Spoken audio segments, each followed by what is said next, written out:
That should be good. Okay, welcome everybody to another episode of our podcast. We still haven't even come up with an official name, but we are very deep in the game at this point. So we are here once again. I'm joined by FLW, myself, I'm Andre, and we're really here just having casual conversations about different current events, sometimes mental health, financial literacy, anything under the sun. We are just having those open discussions. Please feel free to join us in the comments. So how you doing this week, Frank? Doing pretty good. Yeah, like you said, this is Mental Health Awareness Month, and I realized that we're nearing the end of the month, and I said that we should explicitly touch on that topic.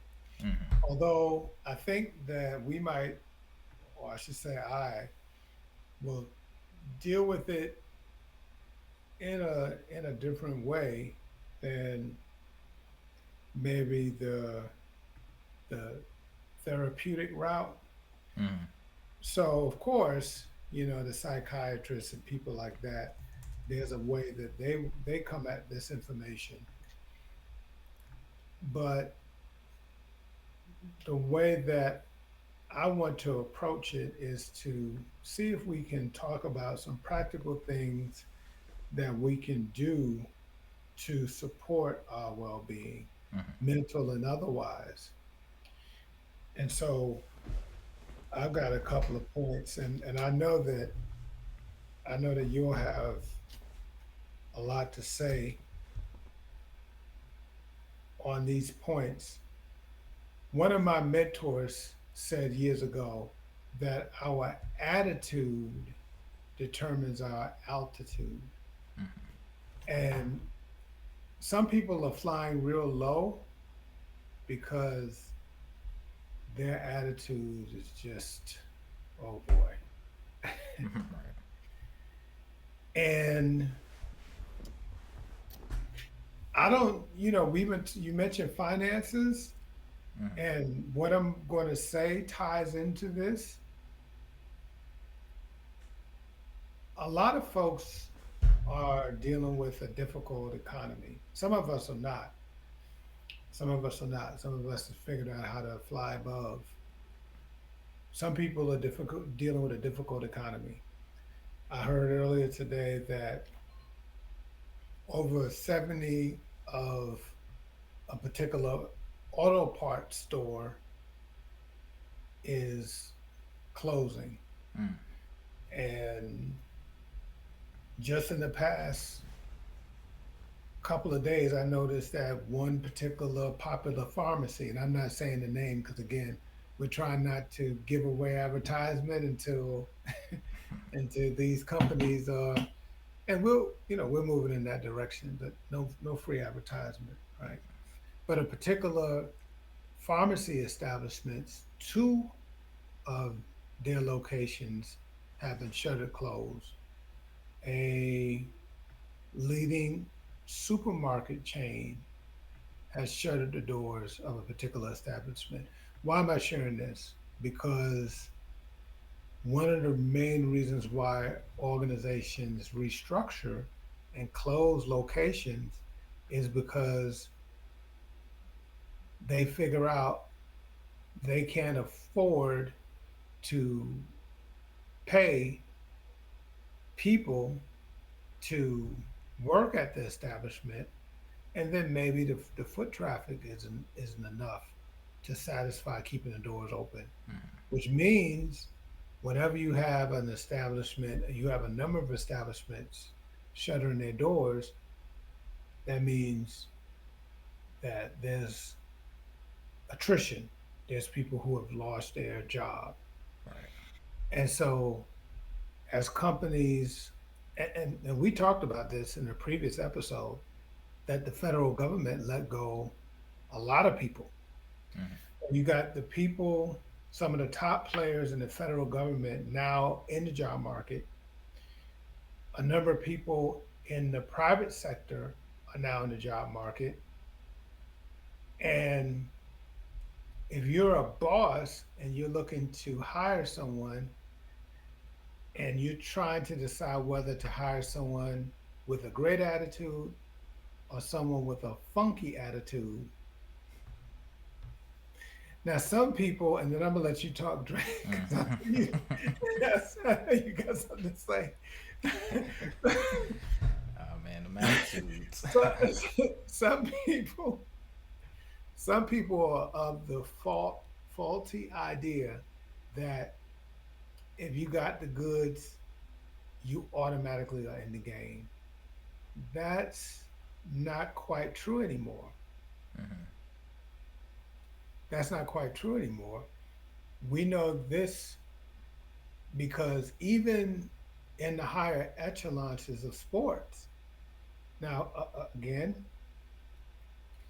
there are different opinions about this, but some people believe that part of the reason why Luka, one of the best basketball players in the world, lost his job with the Mavericks had to do with his attitude. And there's different kinds of reflections of our attitude. Right. But there was this thought that he had a nonchalant, laissez faire attitude towards his fitness. And the type of ship that Jason Kidd was running, he needed his people to be very fit. And they let him go. And not to not to belabor this, but Nico seemed to be proven right because what do you know? During the Lakers series, Luca he didn't make it through the series. He wasn't healthy enough to make it. Now some people say he just caught a cold or something like that, but it still came back down to a fitness issue. Right. So I'm going into all of this because yes, these are challenging times, but you don't want to compound the problem by having a piss poor attitude. What do you want to say, Drew, on this?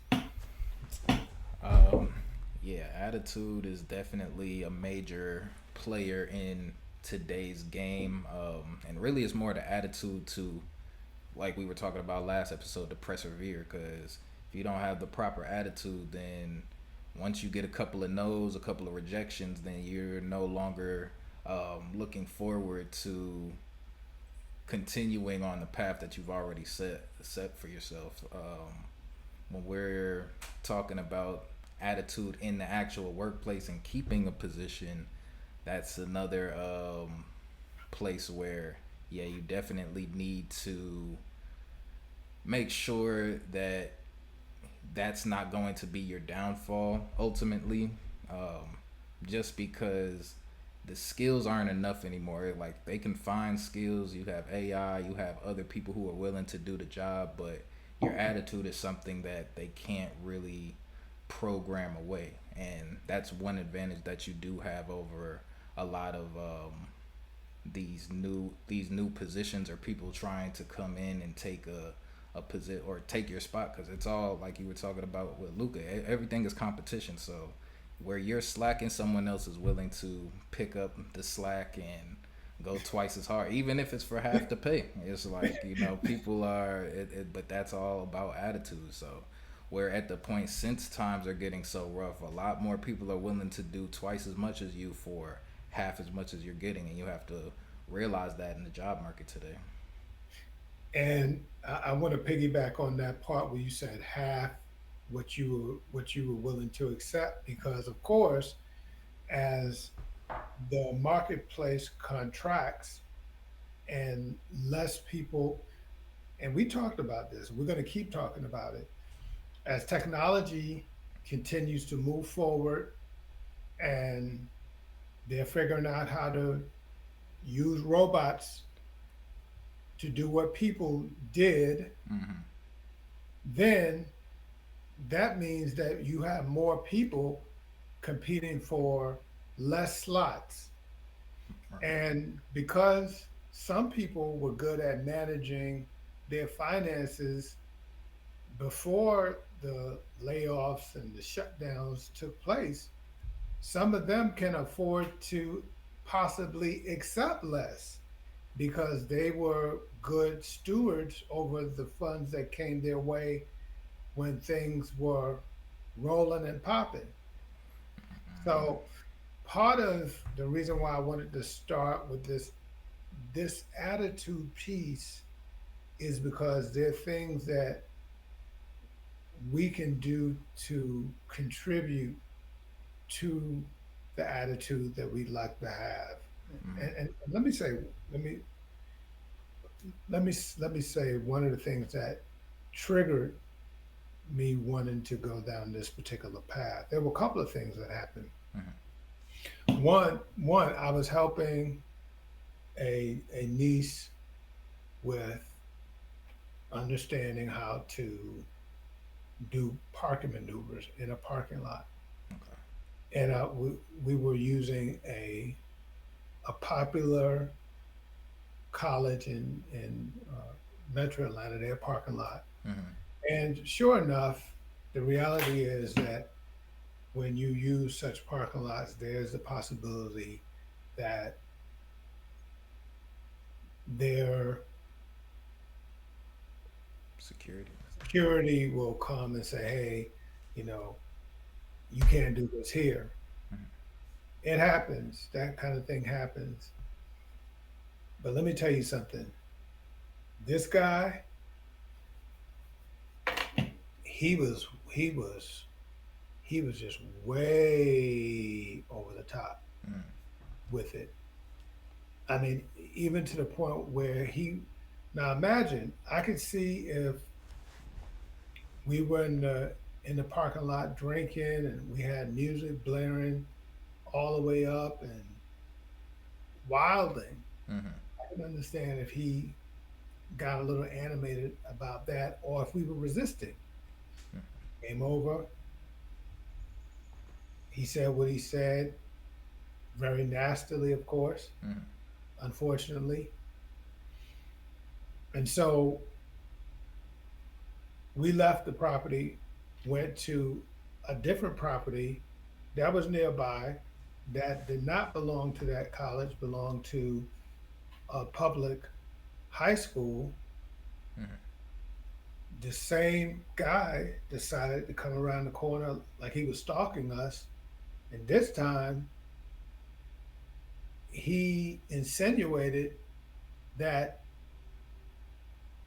it might be a good idea to arrest us or worse Mm-hmm. for not um, obeying him. Now, going back to the conversation that we were just having, I had to really go into my secret place and decide how I wanted to handle that Mm-hmm. because all over the country, people are losing positions and opportunities because of their lack of self control, or in his case, power tripping. Mm-hmm. Because suffice it to say, if he wasn't strapped, then he wouldn't be talking like that.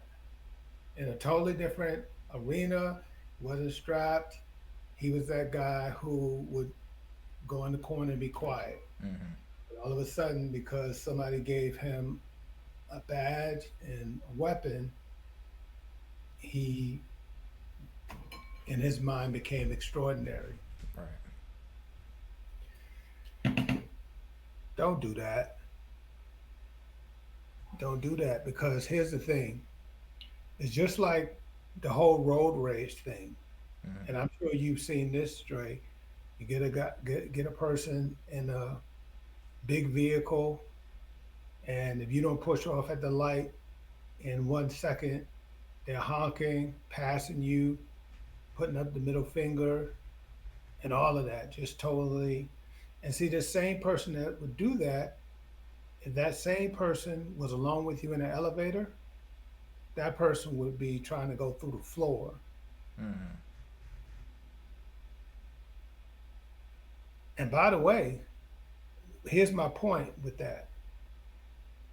You can always choose the wrong person to do that with.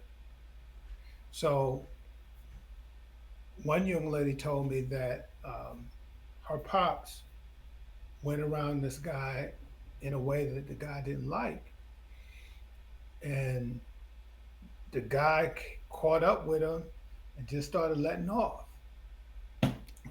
Luckily, nobody got hurt, but again, your attitude can get you into something that you're not ready to deal with. And then one more example, and then I'm gonna let you talk to her.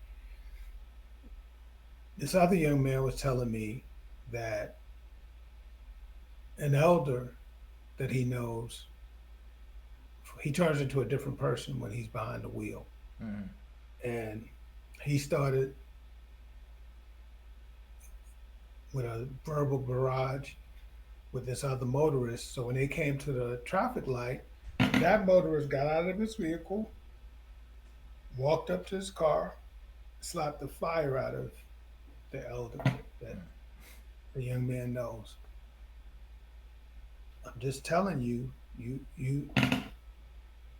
have to tone it down. It's not necessary.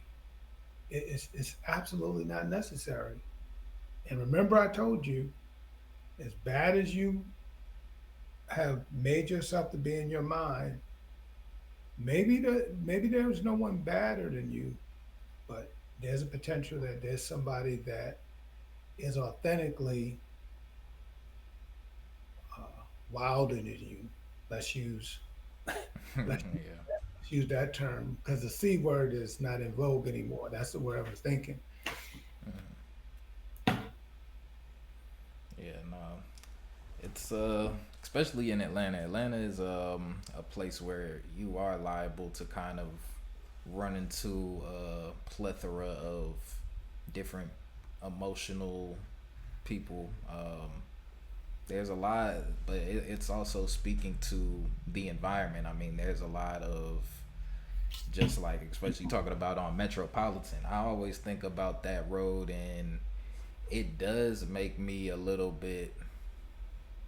I wouldn't say I get a little uneasy on there just because the roads are bad. Like, you can run, Yeah, they're bad. dodging potholes, trying to turn into any type of parking lot. You could damage your car. So I always look at the area and the environment in terms of like and always attribute that to the mental state of the people in that area, because I don't necessarily blame it on them, but I do know that that's a key factor into how some people react in certain situations. So it's like, you don't know, they might have just ran over a big speed bump on their way before their car got hit. So it's just the number of things that could potentially have gone wrong before you get into an interaction with somebody in Atlanta is significantly higher than in some other more affluent places. So the I always attribute that to really the environment that we're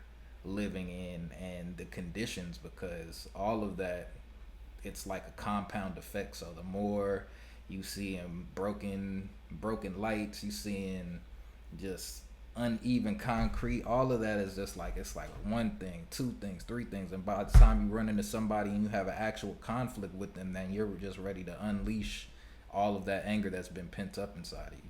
So Yeah, yeah. that's a big thing. And when it comes to people who are kind of power tripping, that's uh, that's a very big issue, because like I said, it's also an environmental thing. That's people trying to take control of what they feel that they can take control of. That person may have been, getting bullied their entire life, and this is their only time that they feel the confidence enough to stand up to somebody who is just giving it, and you might not have even done anything to provoke those emotions in them. but you could look like somebody who used to provoke those emotions in them, and it caused the same reaction for them to trip in. So, but that's a go back to not taking things personal. Like when you see somebody in that position, they don't know who you are. They don't know you. You can't attribute that it's because of anything that you did. They might just have their own internal conflicts that they don't know how to deal with. So that's when you have to give people grace and make sure that you're being understanding and compassionate even when somebody's doing you wrong. That's good. That's really good, Dre. And here's another side of this that I want to get into because, in the street culture, you understand that you should respect your plug. And I'm going to give a couple of examples, and I'm sure you can chime in on this one too, Dre. So, a few years ago, one of my mentors shared the story. I don't think I've shared the story with you before on this podcast, but he shared the story of a young lady that he was friendly with, and he might have been a mentor to her as well. He probably was. And she was doing some significant business, and for a project that she was working on, she needed 50K, $50,000. She needed it yesterday. So she called him lamenting, and he says, I tell you what, I got a guy who is capable of getting you the 50K you need. But listen, I know this guy. I've known this guy. This is the way you need to talk to this guy. Oh, okay. Thank you. Thank you. He calls the guy, says what he needs to say to open the door for her. Do you know that as soon as she got on the phone with the guy, she started saying everything to him that he told her not to say? Mm. Because, it was, I can go a little further. So she was,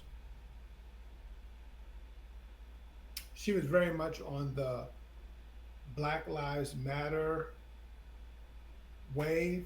Mm-hmm. And he was telling her, look,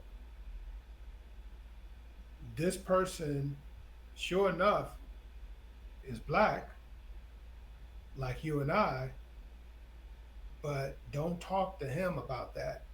Just talk to him about your project and focus on that. Because if you assume because he's black that you should go down that road, you're going to make a mistake. Mm-hmm. So she didn't listen. She went ahead and said what she got excited, went into her normal rant, and he listened because, his friend had told him that this was somebody that he should talk to, but she didn't get the 50K. Mm-hmm. Why? Because she didn't. Okay, this is for me. This is an attitude thing. It's another piece. It's another problem here. Mm-hmm. But this is the attitude thing. You know what the attitude problem was there? She didn't have enough respect for the plug in that situation, and the deal blew up. And now, let me help some of you youngins on this one. Now she can't go back there.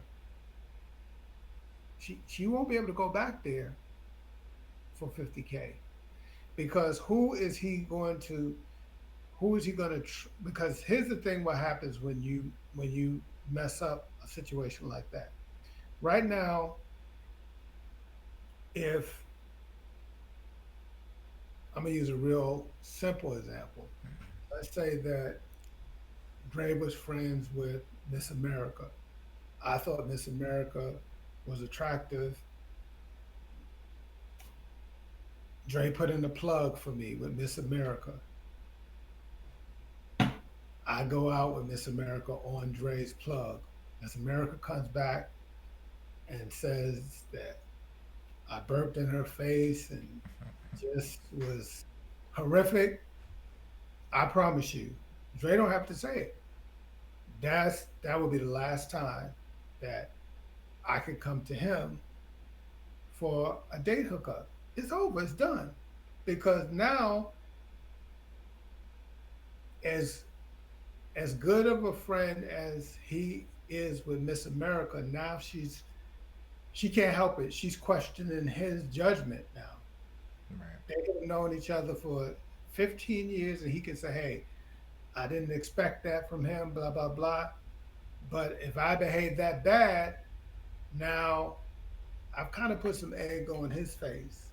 So that's the part that people who mess the plug up, they don't understand that part, that they not only mess the deal up for themselves, but they also kind of hurt the reputation a bit of the connect for them.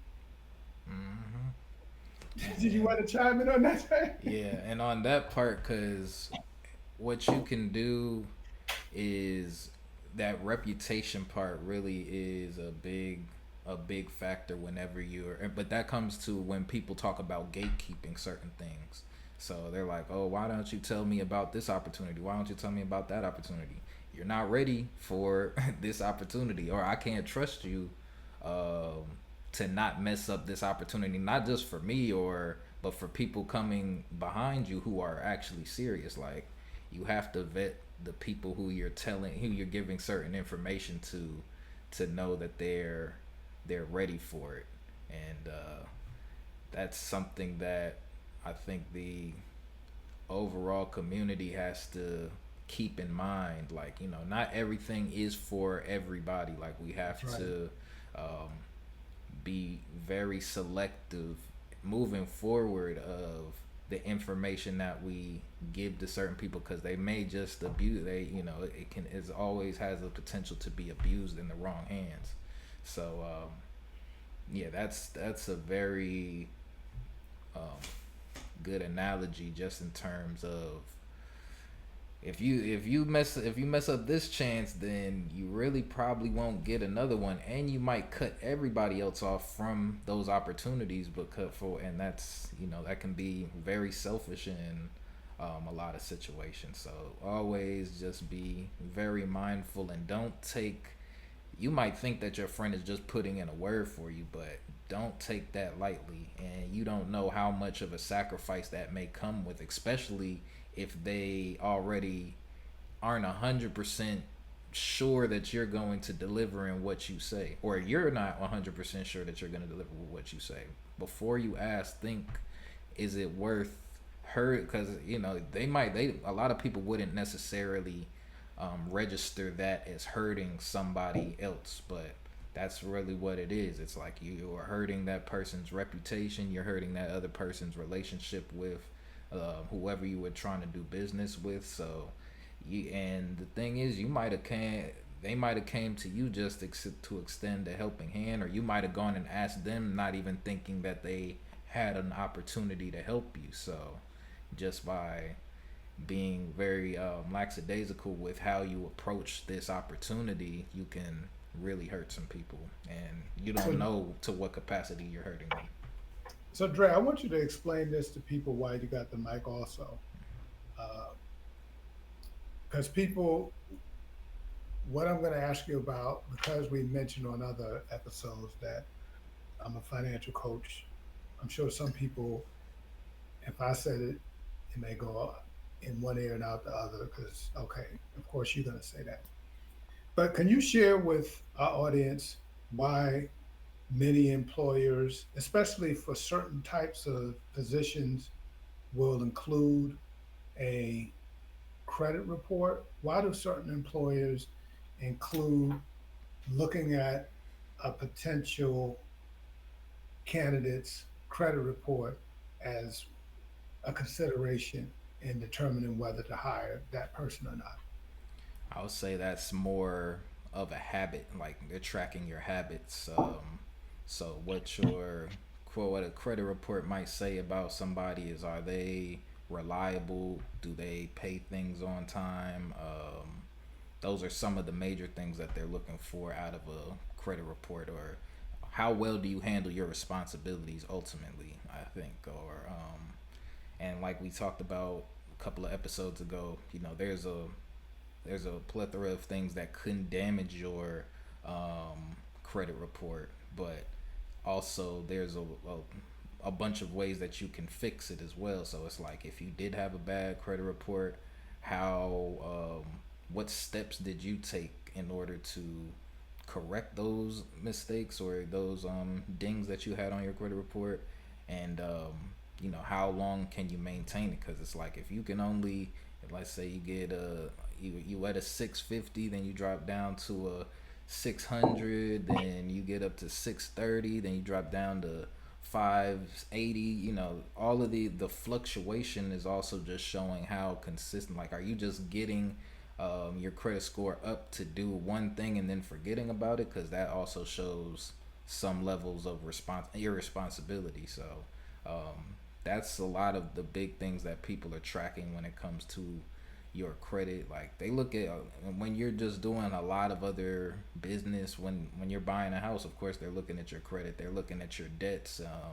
There's so many things that these companies use in order to create a profile on you, just out of habits. And since those are all the things that are being tracked from, once you're, I guess, old enough to like start gaining an income or start using an actual credit card, it's like those become very important things that all companies use to just create a profile and analyze you.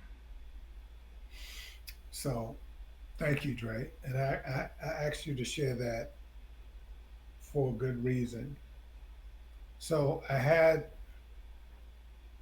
a young lady to reach out to me and let me know that things were going lopsided for her financially, and would I extend some grace to her. I agreed to provide a service at a fraction of the cost with a payment plan.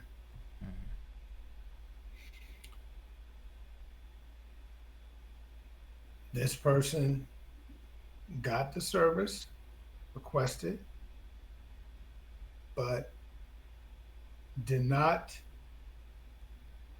did not provide the first payment and made no mention of making the first payment. Mm. Now, why is that problematic?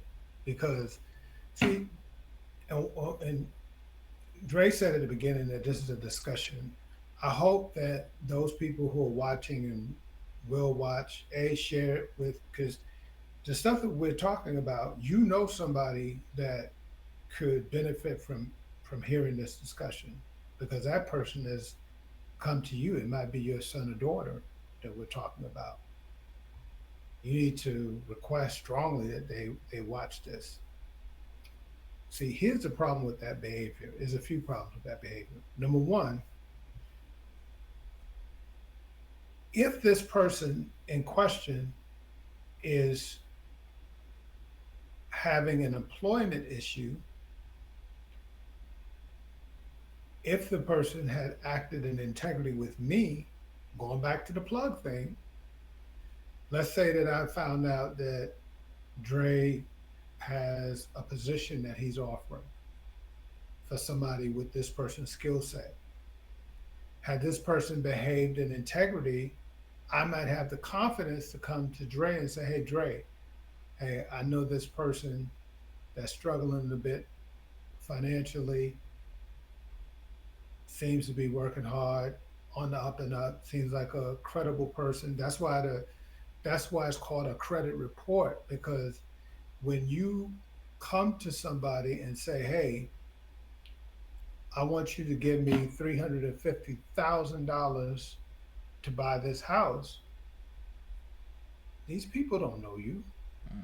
So what makes what makes them believe that you're going to make any payments?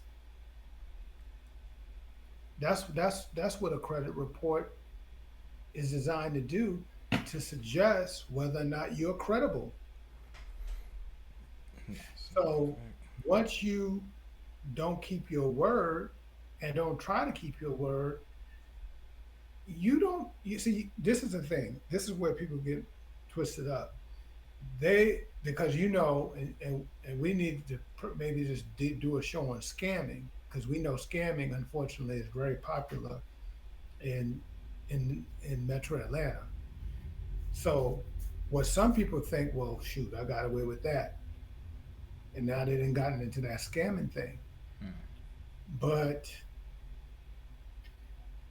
usually the scamming thing, it will show its face on your credit report, number one, because usually it extends into that. Because you usually scammers, they start off, scamming using their own social, and then they start using other people's socials and all that stuff until they're doing a bid, mm, right? Or worse. Let me explain the worst part, because a friend of mine, and it's funny, Dre, I just, a lot of the stuff we're talking about, some of it emanated this week, I guess, for the podcast, I guess. mm, So this brother was telling me that somebody by his name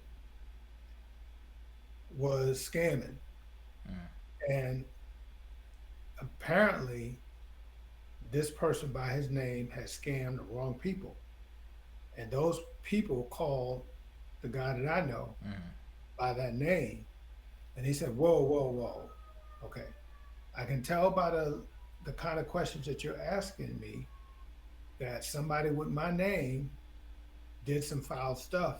mm, And they was like, you blankety blank right. So he said, which I don't recommend this, by the way, what he did, but for whatever reason, he had enough confidence that this would work. He said, "Look, I'm going to give you my social security number. You can run, you can run my information, and you're going to see that the person that you're looking for, who ran that game on you, is not me." They took down his information, ran his credit, and called him back and said, "Hey man, we apologize. You're not the guy." mm. So I'm trying to help some of you out, because I'm noticing that a lot of young people, because scamming has become so popular in Metro Atlanta, some a lot of young people, old people too, have decided that scamming is a career. Scamming is not a career. And I'm just telling you, you barking up the wrong tree. You messing up your credibility by doing that. The same brother I was talking to. Now check this out, Drake, because you bought cars. You know that this is a great deal. Um, he had this clean car. I forget the brand. Um, I think it was an Armada. It was I think it was a Nissan Armada, clean, relatively low miles, maybe one owner. And this guy needed a vehicle. My friend said, "I tell you what, I know you said you needed a vehicle. I've got this vehicle here that I can let you have."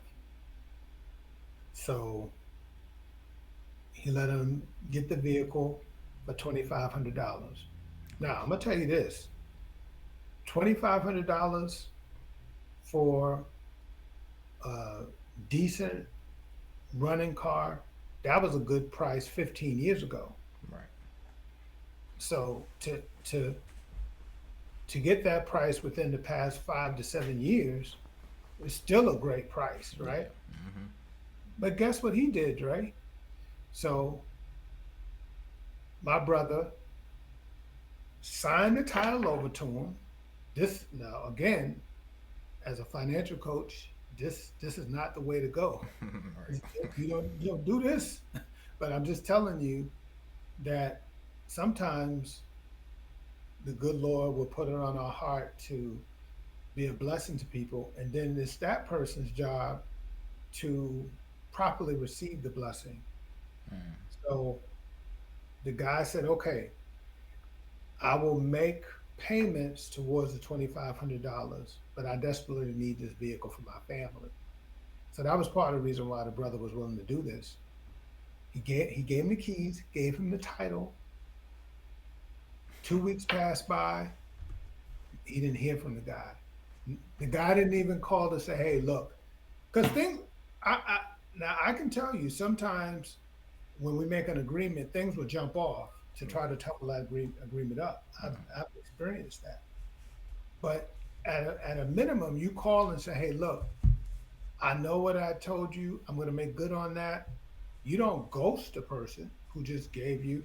So a couple of weeks later, he said, "Hey, man, I haven't heard from you at all. Am I going to have to repo the vehicle on you?" He said, which suggests to me that I don't know if they actually had something in writing. I don't know. I don't think so, but Hmm. because it wouldn't be a repo situation if nothing was in the writing, by the way. Right. So, from a financial coaching standpoint, get it in writing, right? So the guy did bring him 500. Then he bought him another 500, and that was the end of it.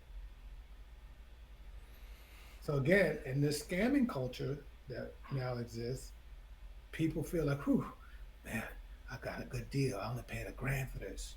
But there's something in some cultures that they call karma. Hmm. Now, in the book that I read, it says you reap what you sow. So I just want you to understand it don't work like that. You think it works like that. You think, "Oh, I got over." It doesn't work like that. Yeah. And it also, with the way people's mentality works today, it's like you have to do business the right way. So even on your friends' side, like you can't. There's a reason why certain people are willing to go. They like when someone comes to you in need of financial help. There's normally a reason that they can't go to a professional institution to receive Oh, that help. say that again, Dre. Please say that again. So a lot of times when people come to you for personal help, it is because they cannot get the proper help from a professional institution. And people want to avoid professional institutions because they know the there's actual repercussions for not following the rules and regulations of the agreement that they've signed. So, and that's what, especially in Atlanta, what will happen is people will come to you on a friend or homeboy type of situation, like, oh yeah, can you?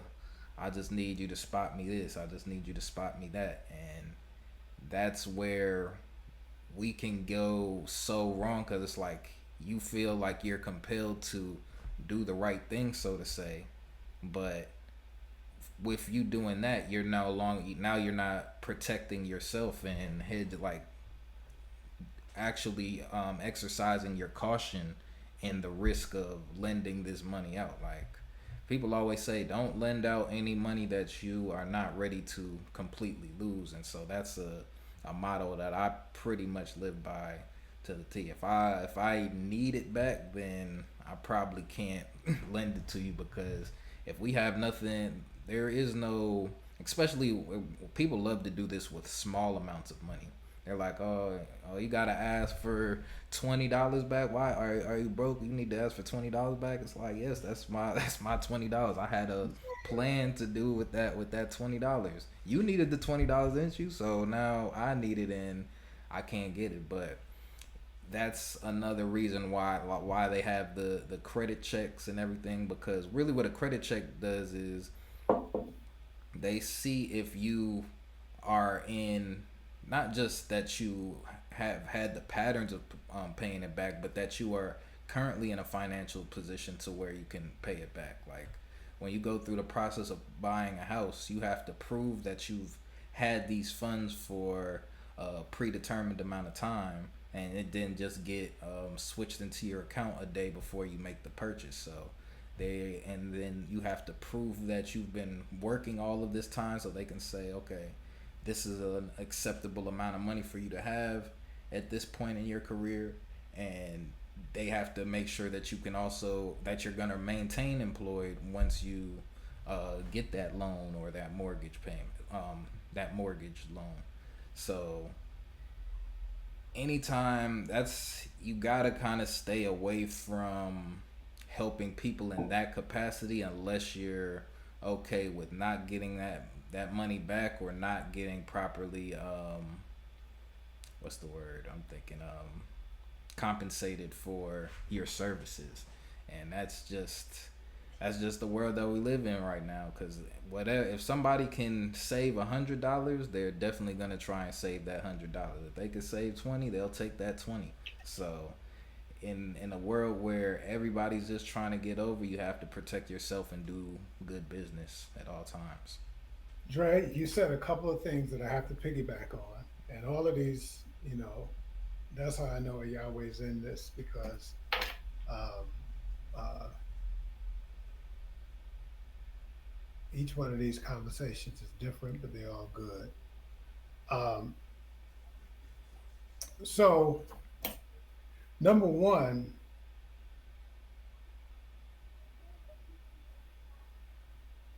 if this is the question that a person should ask themselves, why am I not credible enough to receive $25?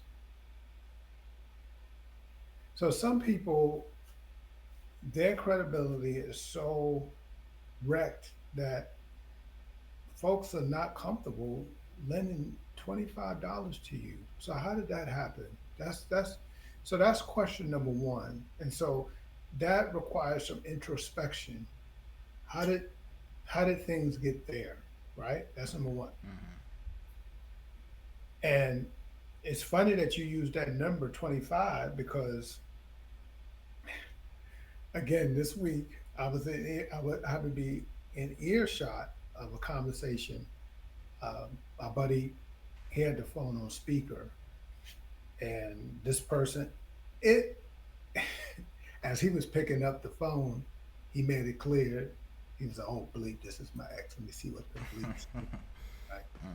And so once he had already clued me in on who this was calling, I was I was thinking to myself as the conversation began. I said, this person seems to be over the top nice at the outset of the conversation.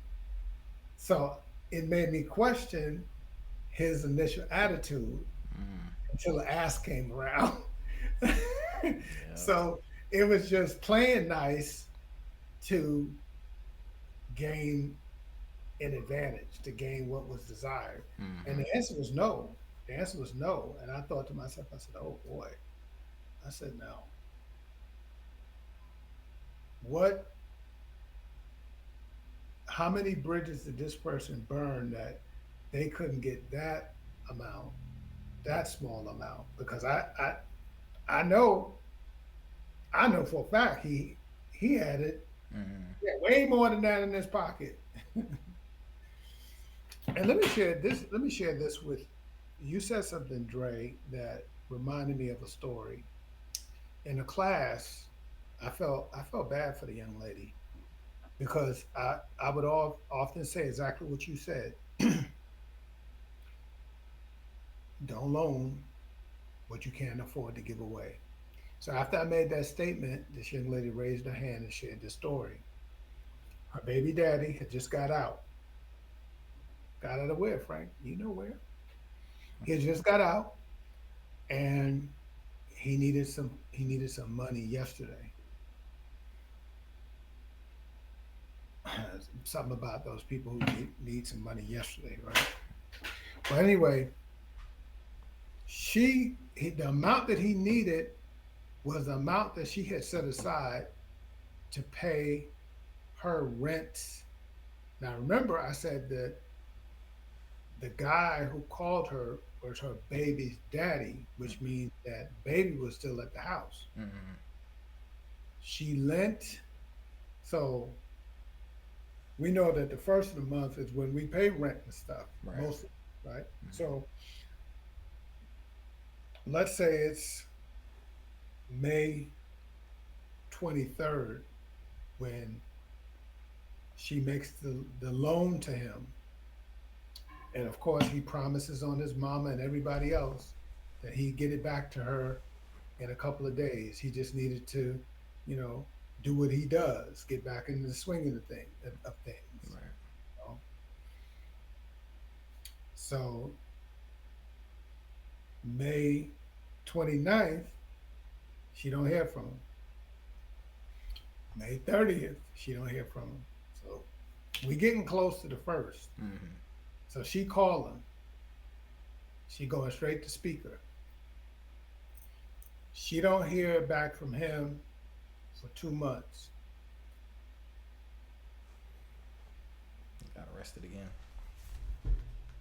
I don't remember what happened to him. The problem was that he promised on everybody that he was going to get her rent money Mm-hmm. back to her in a few days because she is baby mama, which means that the rent money to cover his baby.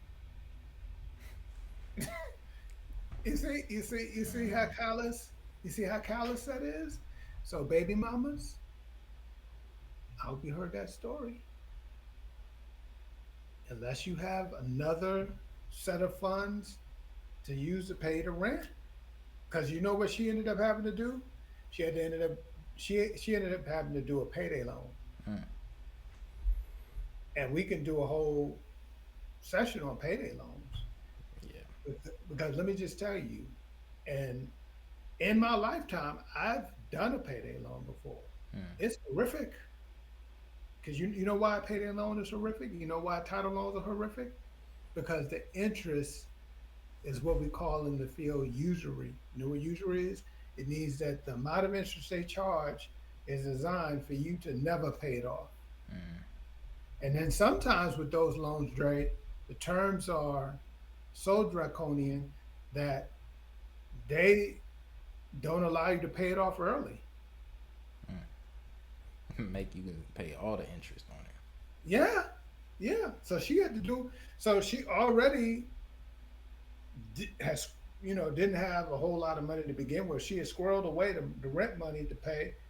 She gave him the rent money, so now she had to do a payday loan. And why some of you are saying, especially if you're up north somewhere, why she had to do that? Because I haven't paid rent in 7 months. Well, up north, the laws are a little different as far as that's concerned, and you maybe you can be a little more shifty. But in Georgia,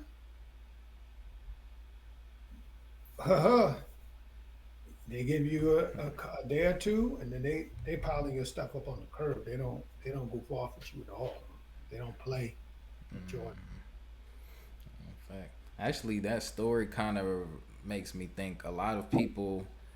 To me, in that situation, it feels like that girl thought she had more than she really had. So Mm, she thought that she had enough to lend away in her mind. She's like, oh well, that the number that he said was actually in my bank account, but that goes back to if you don't have a budget, then that's the type of things that are potential to happen to you. You not calculate how much money you actually need. Well, in this case, she knew how much money she needed, but she was anticipating getting it back.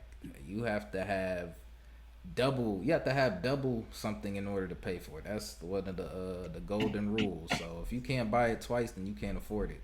So right now, if you can't afford to pay your rent twice, then you can't even afford one your rent for real. So wow, that's good, Dre. You yeah, made me that's say that good. one again because let me tell you why I want you to say that again.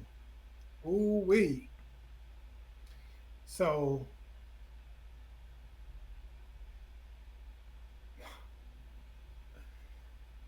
you know that if you get a penthouse or a condo in Midtown Atlanta, it's expensive.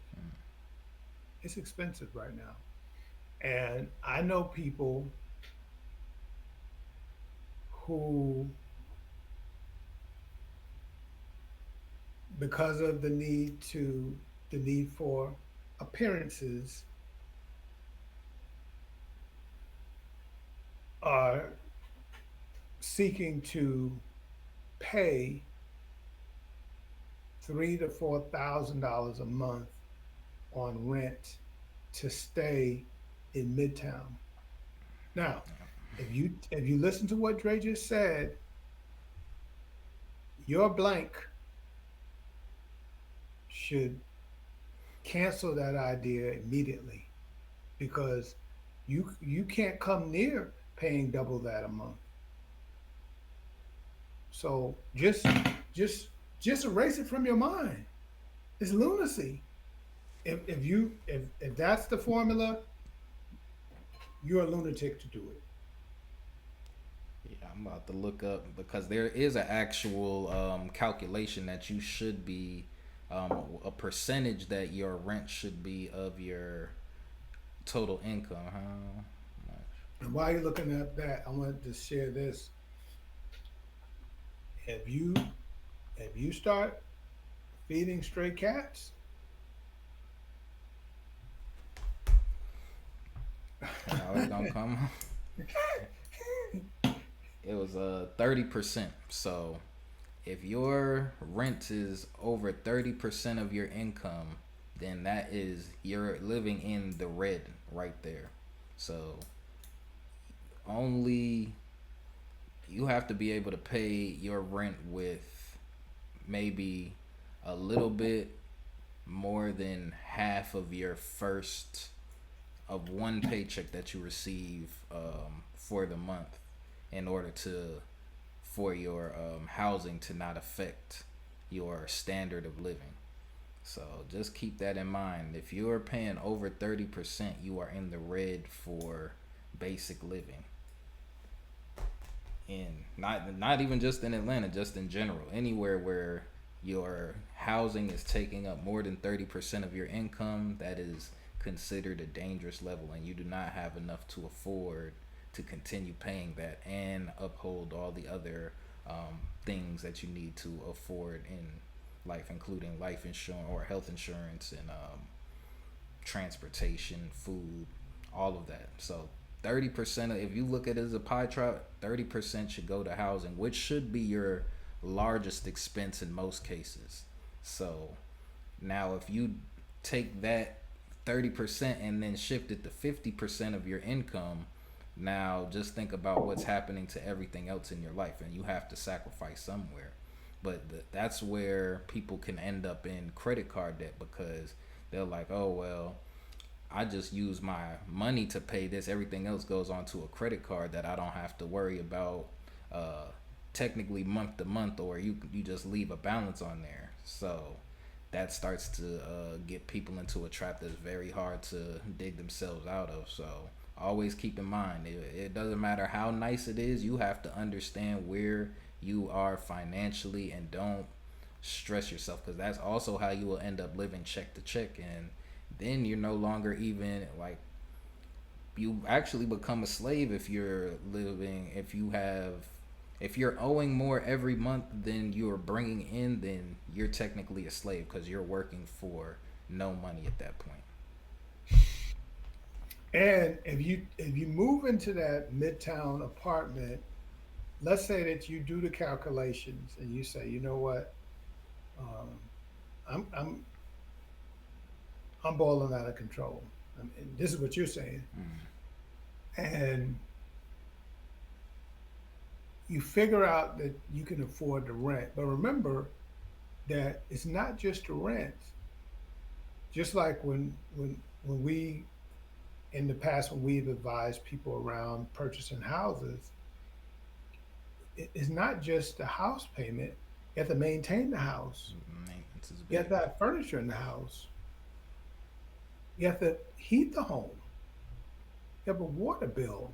There's all time. And so once you get that place in Midtown, and Dre used the word trap, more than likely you're going to need a certain type of furniture in that apartment because after all, it's all about impressing the Joneses.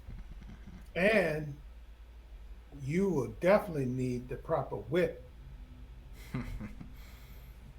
right? Because That's important. God forbid you're not leaving the garage in the proper whip, and so now your finances is, and then you got to have the proper thing to sip on when people come by. It just Lifestyle creep. yeah, yeah, Lifestyle yeah, creep. yeah, yeah.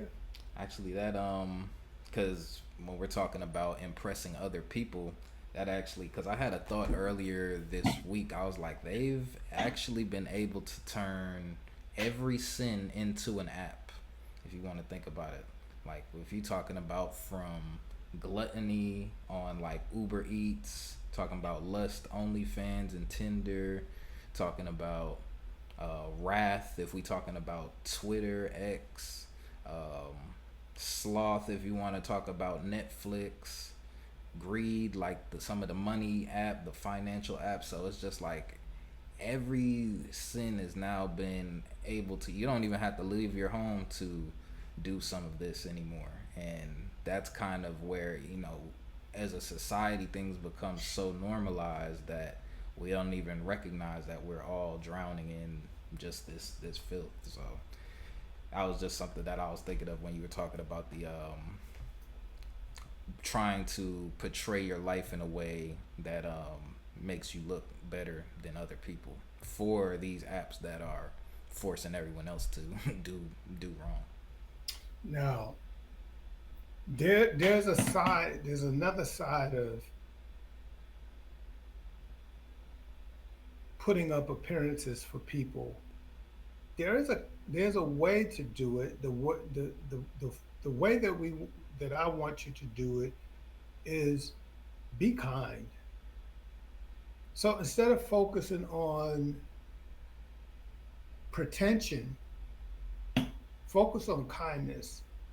So do the best you can and focus on kindness.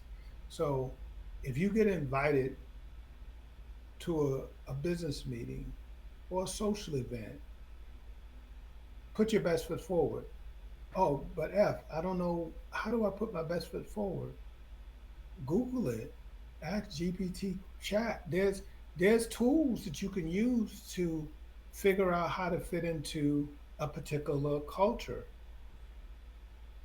Really, because of all the information that's out there, if you're willing to apply yourself to get the information is there. You know, uh, you get invited someplace. You walk into this place with someone that has a reputation. You know this person has a reputation. The person with the reputation, when this person walks in, let's say it's a restaurant or wherever, gets greeted, hey, welcome back. So the fact that the people are welcoming this person that invited you back suggests to you that this person has established a rapport with these people. And if you would like to be treated with the same kind of respect, then you need to govern yourself accordingly. But one of the things that I've noticed is that some people will say, well, it is what it is. This is just how I am. And if you can't accept me as I am, then oh well. I mean, I've heard people say that. And so going back to the conversation that we've had in the past about this whole singleness problem, for some people, I've suddenly realized why some people have been so single for so long. Yeah, it's a crazy crazy game out there. That dating world, man. Um, back with I guess kind of shifting back to mental health. There's a lot of people who do have to kind of cope with the loneliness of not being in a relationship. Um, and that does lead to, it doesn't necessarily lead to any mental illnesses, but loneliness itself can cause mental health declines. I'll say that. So and we need to always just be cognizant that we don't know what other people are going through, what people are struggling with, because a lot of people who are lonely then also struggle to let people know what's going, because they're not communicating with anybody enough in order to really express some of the hardships that they're dealing with and what they're going through. And then a lot of their outlet only becomes online, or it'll come out in bursts like we were talking about earlier in the episode. So, and this goes for men and women. There's a lot of women who are also lonelier than they were anticipating being at a point in their life, or maybe they're not in a relationship that they foresaw themselves being in yet, and they start to internalize a lot of that. Although it's, I wouldn't even say that it's people's fault on an individual level. I see it more as a societal problem, and just kind of pushing, like, nothing's really gearing towards relationships these days, like and what we're constantly being flooded with in the media and on the news is just kind of more of a lifestyle of singleness and independence. Like, everyone's really just so hyper focused on, I think men are focusing on just surviving by themselves before they even consider trying to have a family. I mean, of course, there's some people who don't care and are just kind of,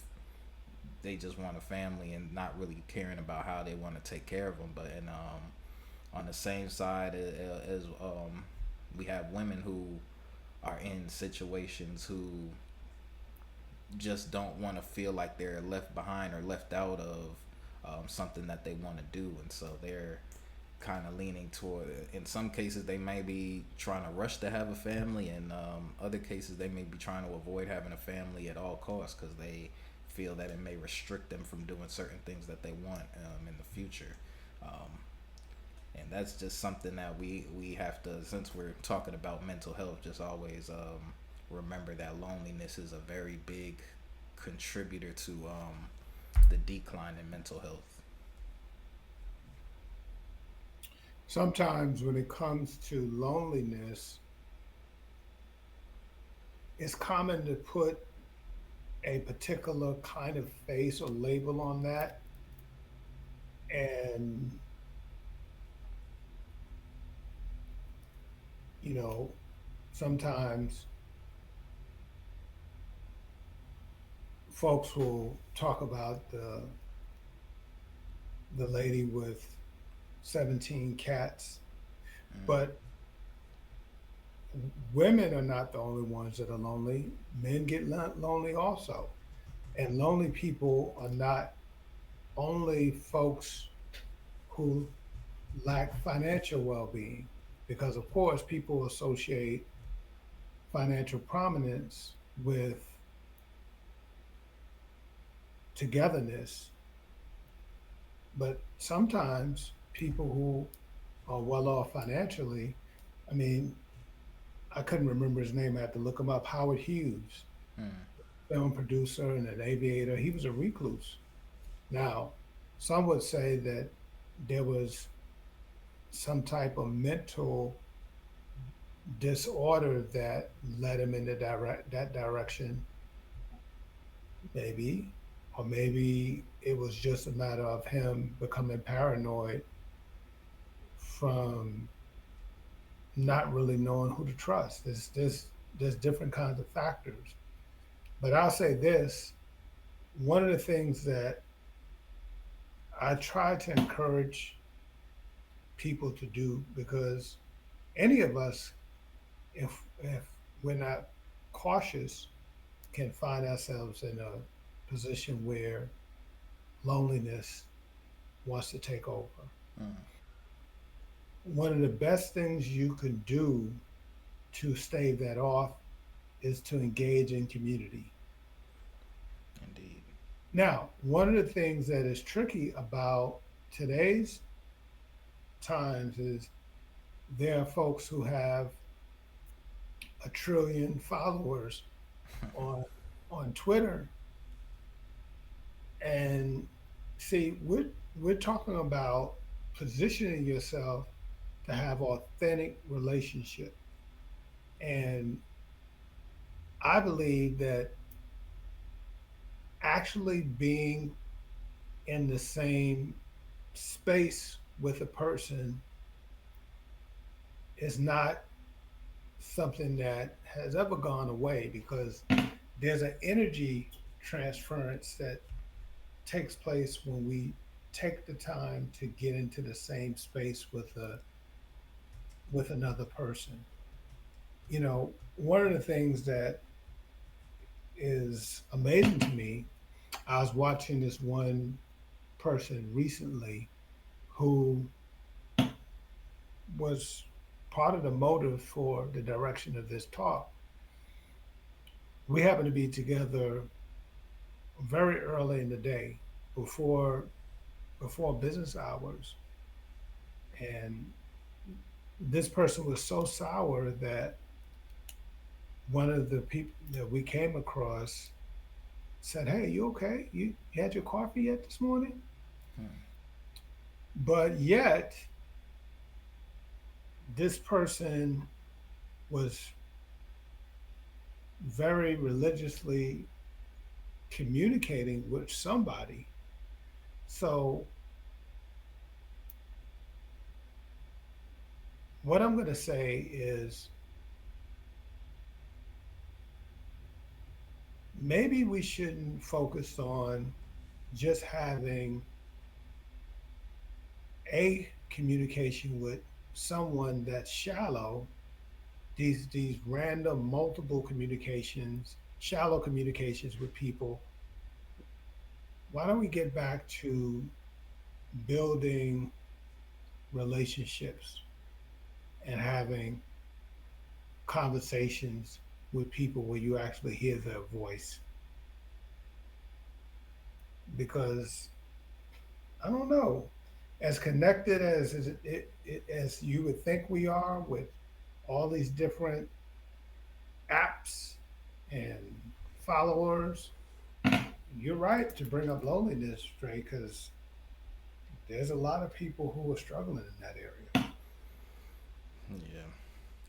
And really, since you had brought up the community aspect, I know I told you I went and volunteered in the schools for a few days this past week. I got to talk to a lot of kids, and I really did. I enjoyed it a lot.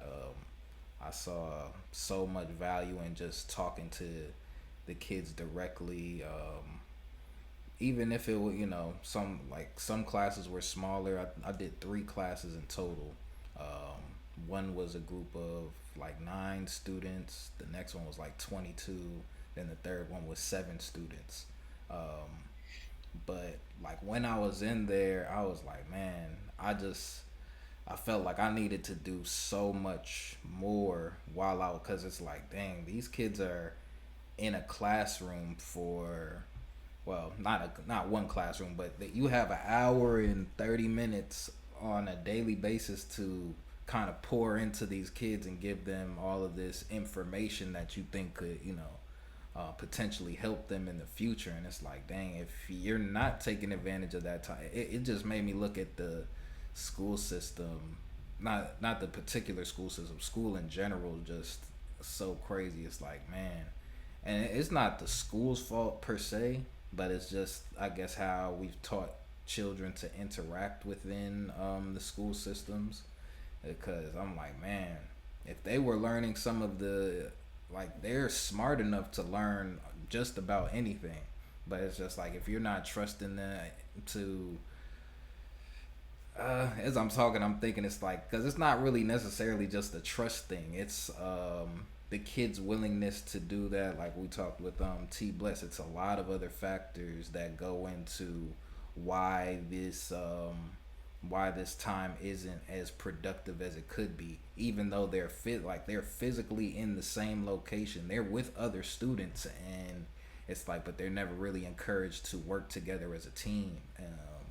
And so that was part of what I was going in and showing them how to work as a scrum team, how they do in like professional environments, or whether it's tech companies or regular any type of business really that uses the agile scrum methodology, which is just a framework for teams to get complete tasks and projects.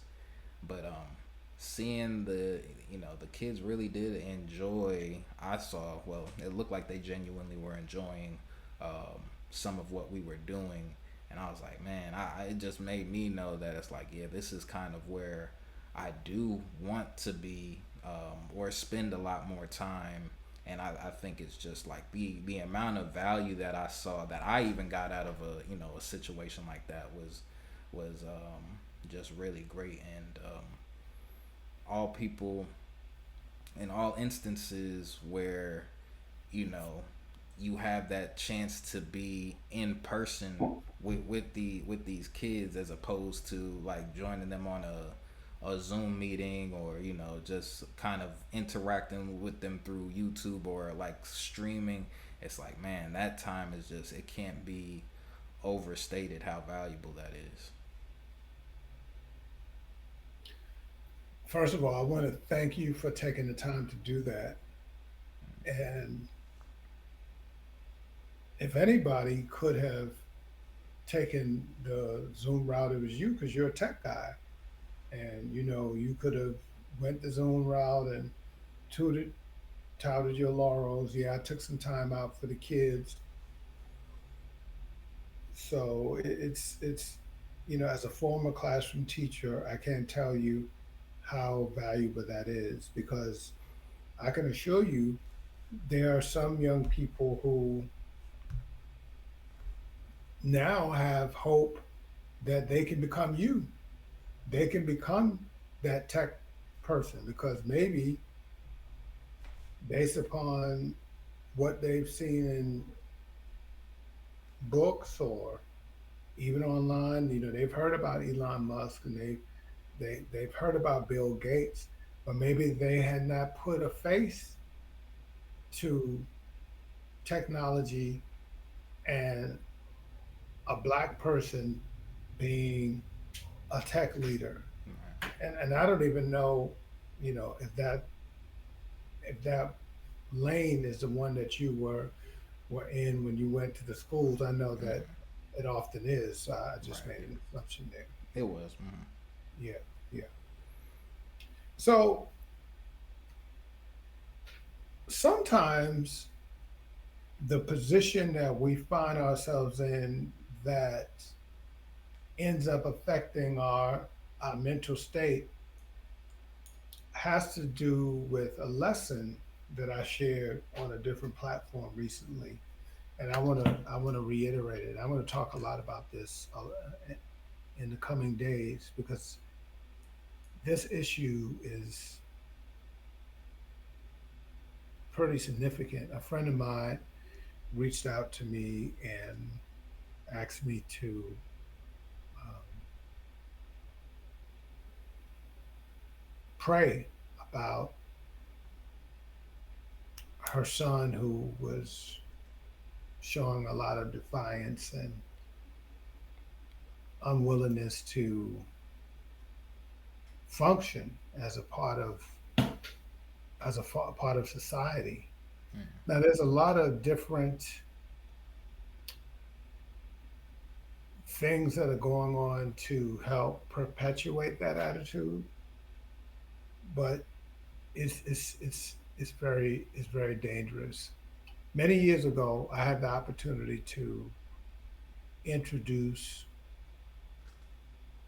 the former heavyweight champion of the world, the real deal Holyfield, and he shared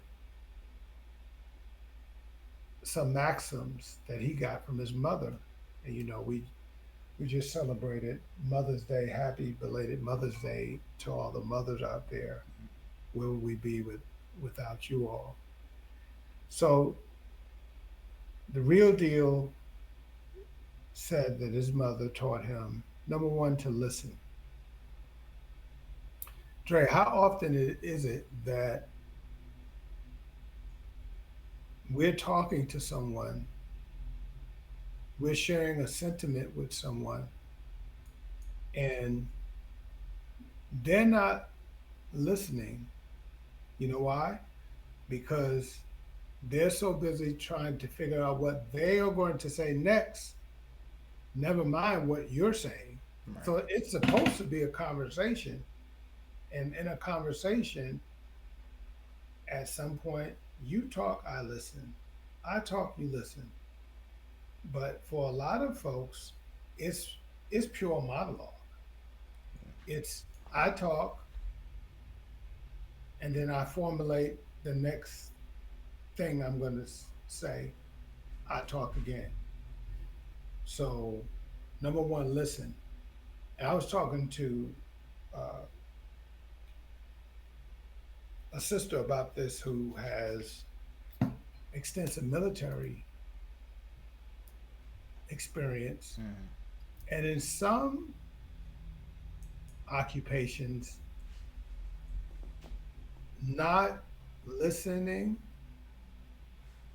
not paying attention is a huge liability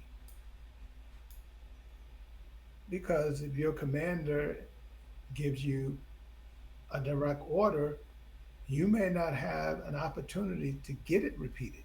Mm-hmm. I found that for some people, they're so used to tuning out that you might have said the simplest thing to them and they're asking you to repeat it, not because you said anything complicated or incomprehensible. It was that they weren't paying attention.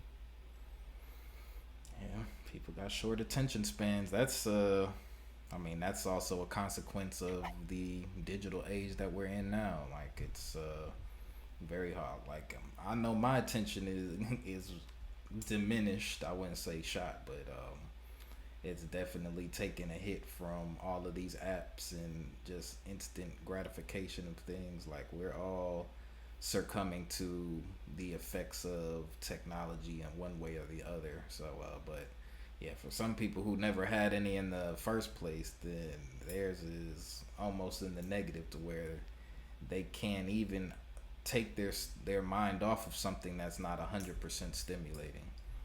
Ooh, that's a good statement, Dre. So it's very we're getting to that point, man. You mean like Pornhub or something like that? Or anything that's giving you that can take your mind somewhere else. It's like it's very hard to, and then you have to. You're even competing with that in the school systems of like holding that attention. Um, Luckily, in the when I was in it wasn't that bad with phones and devices. Luckily, and the classes that I were in were pretty engaged. But yeah, that was one of my concerns because originally I thought all the kids were going to have laptops. One of the classes did, but I thought all of the kids had like a laptop that they would be able to perform the simulation on.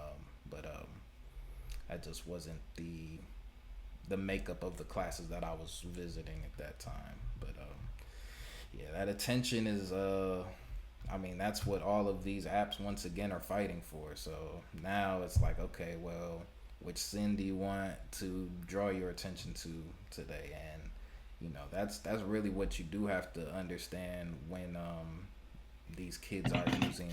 Yeah, I'm talking about kids in general. Kids when they're using these applications is we are introducing them to a way to sin in that regard. And I'm not saying that anytime that you use these apps, it is sinful. And I'm not saying that everyone who uses them are intentionally committing sins, but I'm just saying that we have given that technology, or we've given that sin a place to live on our phones in one way or Ooh, another.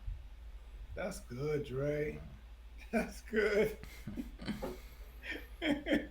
We just gotta we Wow. gotta I be see. mindful, man. We have to be mindful of this technology, and with the chat gp, that's the last thing I wanted to mention is I am starting to see a little bit of the worship of the chat gpt, and that is a very big problem, which was one of the initial things that I had seen as being an issue, but at the rate at which some people are starting to become dependent on it, or they're like, yeah, I don't leave without asking, so like, there's a way to use it as a tool, and there's a way to be over reliant on it. And I definitely see this heading in a trend to where there will be a select few group of people that are over reliant on these AI, on just chatbots in general, and they will not be able to tell the difference between that and God and just these in general. And so be on the aware of that. If you notice that in somebody who is becoming over reliant on AI, just mention it to them. You don't have to step in and say anything, but just kind of give them a reminder that this is still a tool. It's just pattern recognition. It doesn't have any divine power. It doesn't have the power. Like, it can help you do a lot of things, but that does not make it divine. Dre,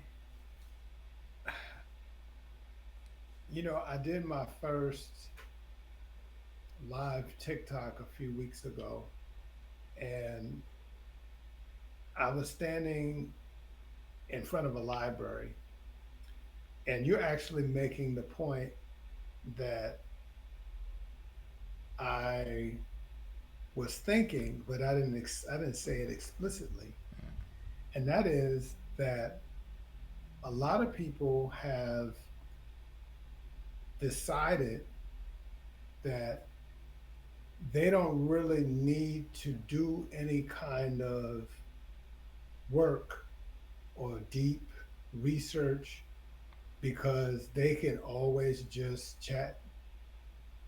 What is it? Chat Chat GPT. GPT? Or they can just ask Alexa, or they can Google it, or whatever that quick electronic expert. But here's the thing, and it's funny. I was listening to a um, a brother talk about this last night, sort of in preparation for today's session, and he was comparing. He's a university professor. He was comparing yesteryear's student to today's student, and what he has found is that as a whole, today's student is less capable of problem solving than students from previous generations. You know why?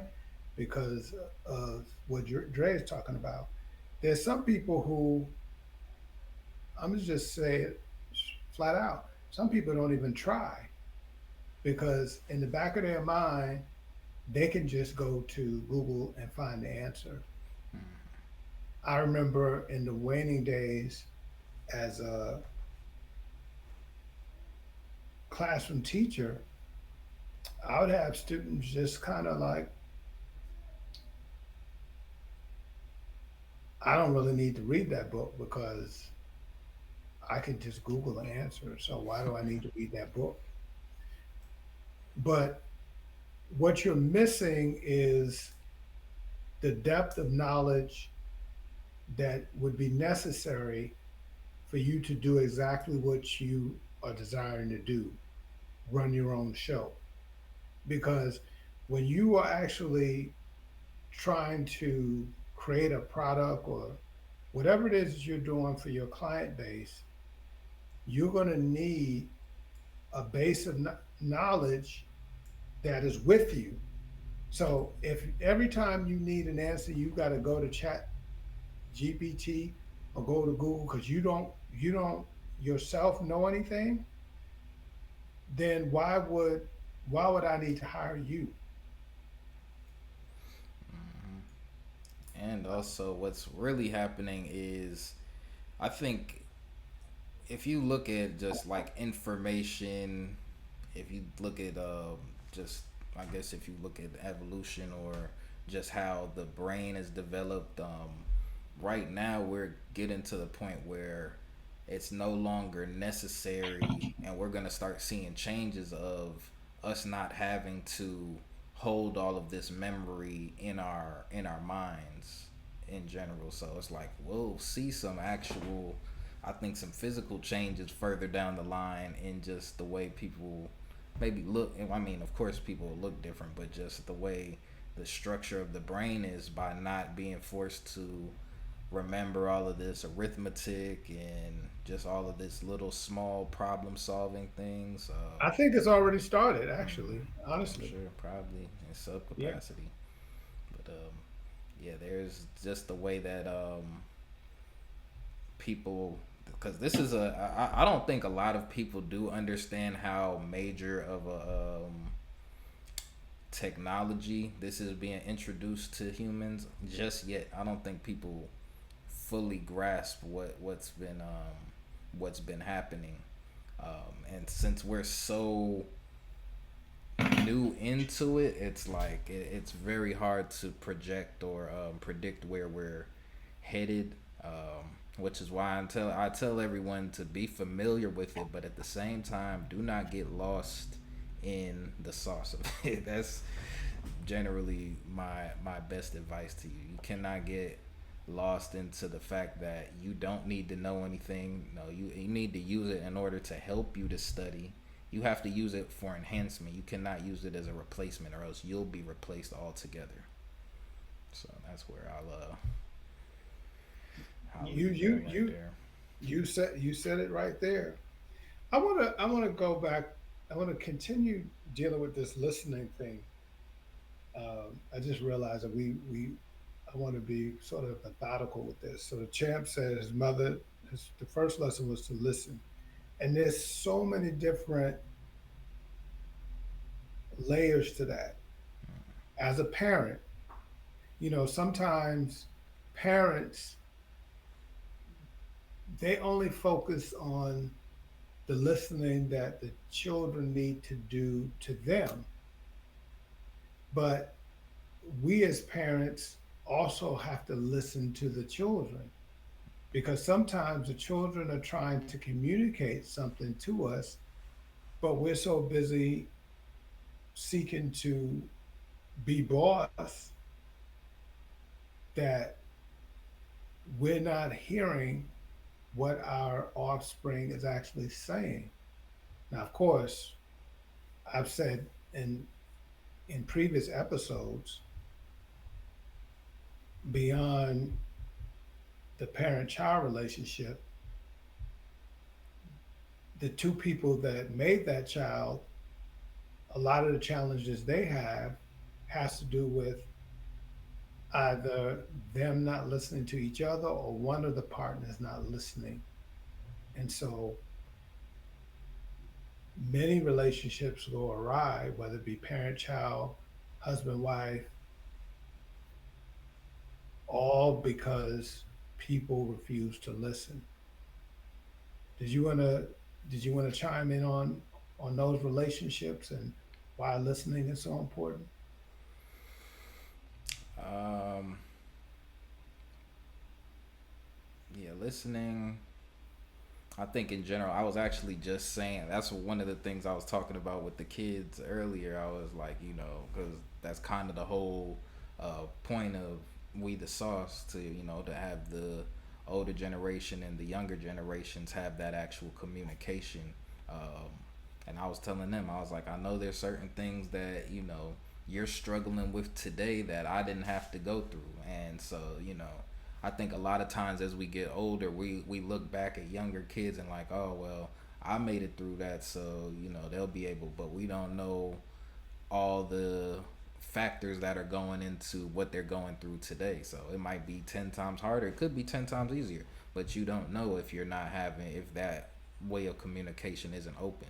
And we need to always just make sure that we're setting a stage to give them a voice to speak, because a lot of them don't feel that when they do speak that they're heard. And that causes them to shut down and not want to communicate at all. So if we have to, and that comes from us listening to them, which comes to, we have to listen to their music, we have to listen to the things that is influencing them, so we have a better picture and better understanding of what they, of their feelings, their emotions, and just the different struggles that they're dealing with on a day-to-day basis. You said something really important, Dre, because as a church boy, I've been around super religious people, and you know, the the thought of secular music piercing their eardrums is a sin for them. But what I tell parents is that now, because of how broad media is very difficult.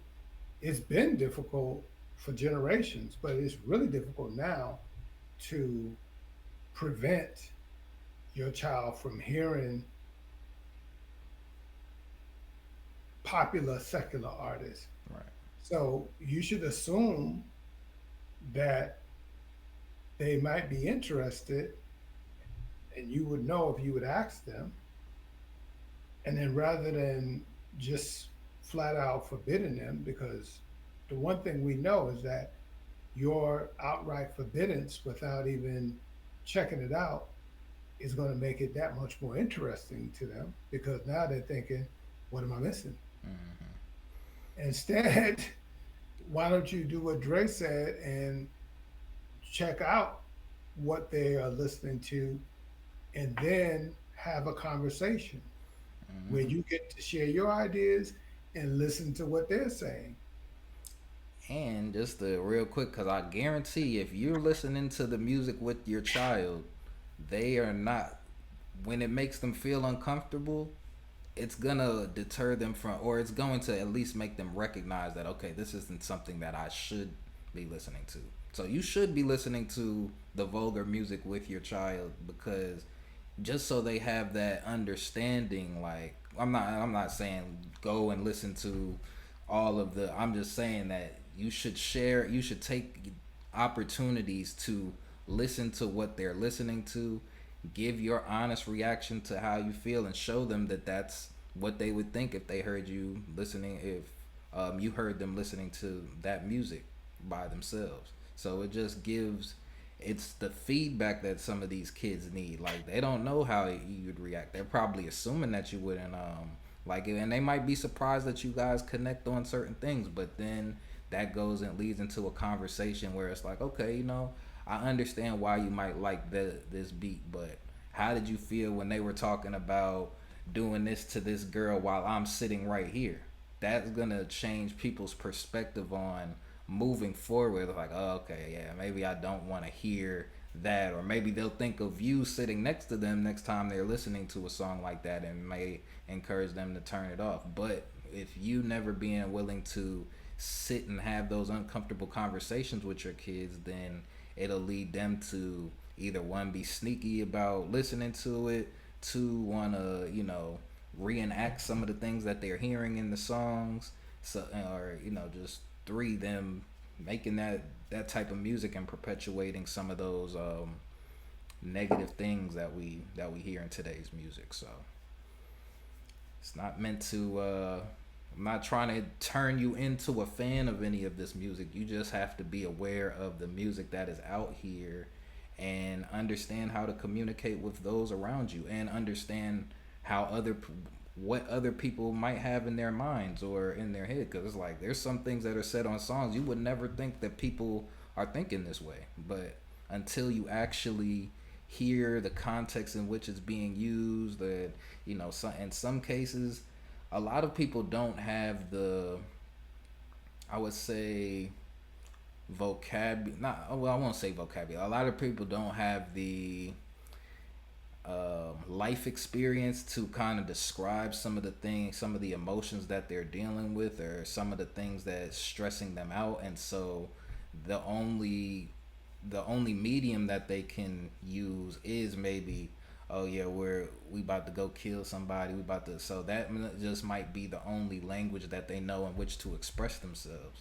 And that's when you have the ability to introduce them, or you can even see what they're missing, like what life experiences they're missing, or they haven't had a chance to enjoy, which would make something violent seem like fun to them. So those are the types of things that you can gain by listening to the music that your children are listening to.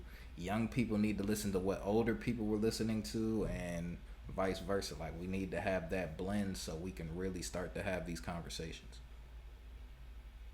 Good stuff, Dre. And I was thinking about, I had this thought when you were talking. So if you won't listen, someone will. So if you won't listen to your children, someone will.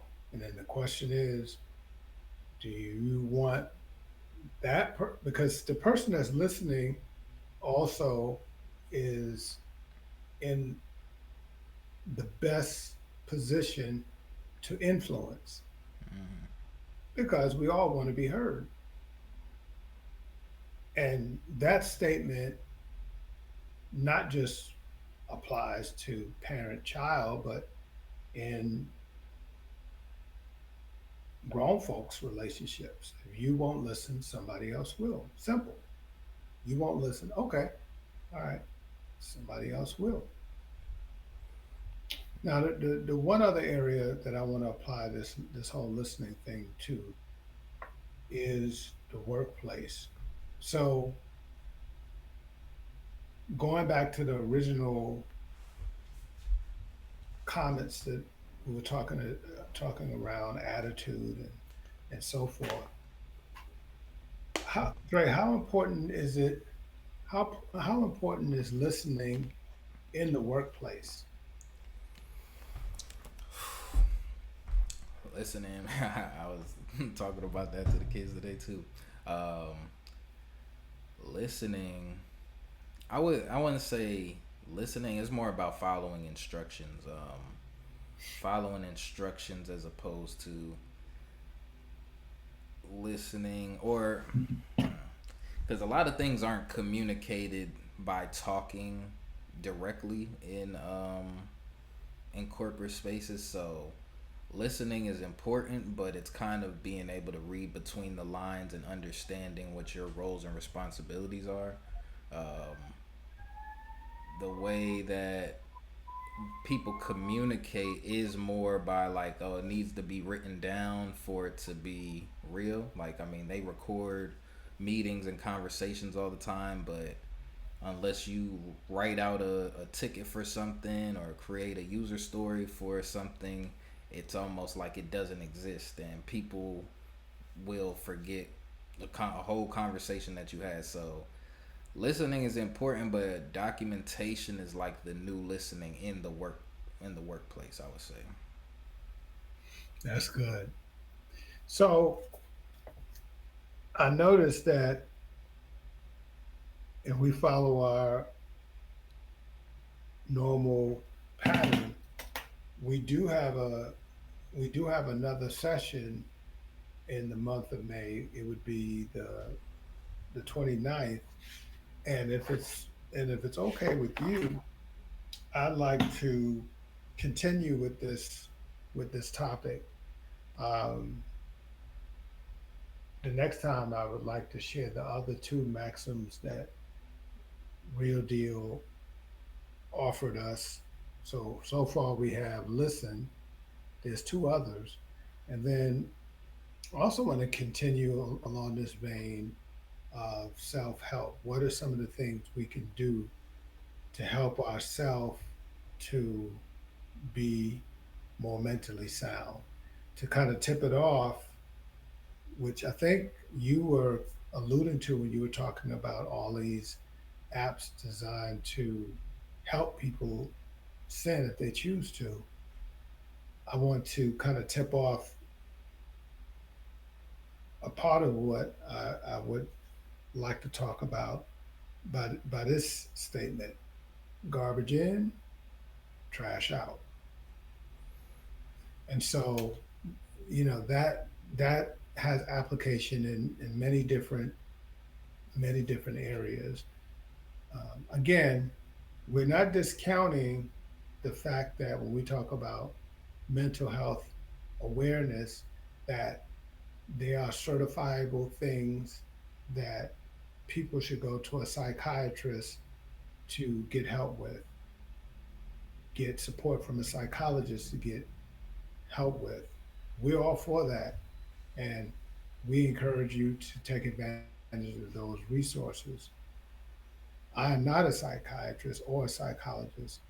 However, there are things that we can do to support our mental health that I'm aware of and have helped people with.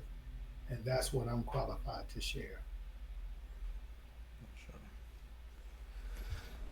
All right, I think we're right around hour 45. I think that's a good place for us to call it a night. That was a good conversation that This we is a good had. one, Dre. Yeah. Yeah. Thank you for joining me again today. Thank you everyone who is tuned in and watched on the various platforms. If you're watching this later, please like, comment, and subscribe.